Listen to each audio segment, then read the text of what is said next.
based on a true account that occurred in October 2007 in rural Bulgaria.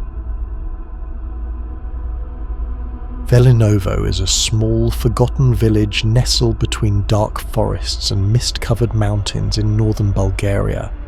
There are no road signs, no tourists, just stone houses, silent fields, and a constant sense that something never left that place. That's where it all happened. My name is Alina Todorova, and in 2007 I was 17 years old. I lived with my mother, Darina, a stern woman, widowed since I was 8, after my father mysteriously fell from a cliff near our property, an accident never fully explained. After that, she became quieter, stricter, but never violent, until that night. It was early October, and the nights were already freezing. I was curled up under 2 blankets when someone calling my name woke me.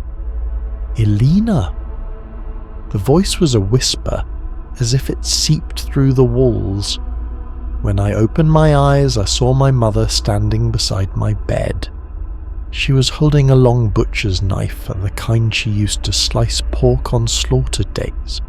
But there was no slaughter that night, just me. "Mom?" I whispered. She didn't answer. She grabbed my arm roughly.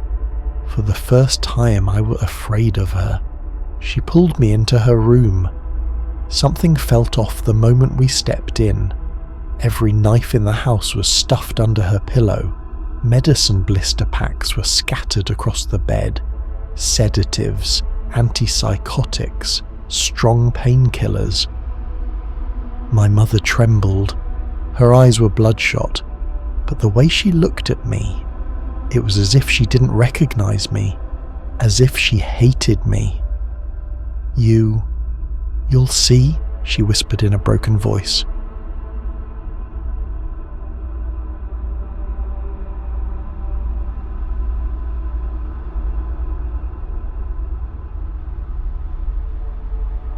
The words weren't hers.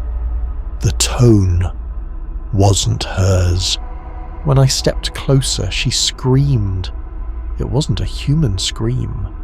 She launched herself at me with a strength I didn't know she had. She slammed me into the wall, kicked my legs, clawed at my face. I tried to defend myself, tried to plead, but she began speaking in a language I couldn't understand. Guttural, torn, a mix of ancient Bulgarian and something demonic. Then her eyes widened. She stopped and spoke again, in another voice, thin, vile. "You know who I am. You think this is your mother. She's suffocating inside here, but I'm not leaving, not until she bleeds for me." I dropped to my knees, heart pounding. One thought in my mind: that wasn't my mother. Something had taken her. That's when I remembered the stories my grandmother used to tell. Old Bulgarian legends. Spirits called Zlost. Entities that fed on pain and entered the bodies of grieving widows. They hid in household objects, knives, mirrors, pillows, and revealed themselves during the darkest moon phases of October, known locally as the Luna Sobra. I clung to the only thing my grandmother said could work: prayer. I collapsed beside the bed, shouting prayers I barely remembered.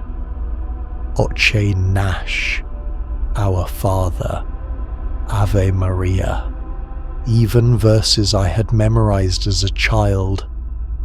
As I prayed louder, the lights began to flicker. My mother convulsed. Her eyes rolled, her veins bulged. "Stop! Stop!" she screamed, but her voice cracked, otherworldly. I began pulling the knives from under the pillow one by one, tossing them across the room. I grabbed the medicine and threw it out the window. I slammed the source shut and kept praying, kneeling, shaking. Gradually she began to sob, not screaming, sobbing, desperate, broken, and her eyes, they were changing, coming back. When my mother finally regained consciousness, she didn't remember a thing. Absolutely nothing. The next morning I called a priest from the nearby town of Belogradchik. He arrived reluctantly, saying he'd heard of Velinovo, that some places carried burdens that no blessing could cure. Still, he came inside. He blessed the house. But when he reached my mother's room, he froze in the doorway. I asked what was wrong. He only said, "There is something old here, very old, and it hasn't left." That same night we buried all the knives in the field. My mother started therapy in Vidin, the nearest city. I moved to Sofia to live with a cousin. I never slept in that house again. Years later, in 2019, I returned briefly to Velinovo with my wife, just to show her the village. The house was in ruins, overtaken by vines. I walked into my mother's old room. The floor still had stains. The wall behind the bed was peeling. And there was something written in charcoal. Something we had never noticed before. She is not alone. Now, whenever I hear strange noises at night, I remember that night, and I always sleep with a cross around my neck and a prayer ready on my lips. In places like Velinovo, evil doesn't die. It waits, in silence, until someone, by accident, awakens what should never have been disturbed.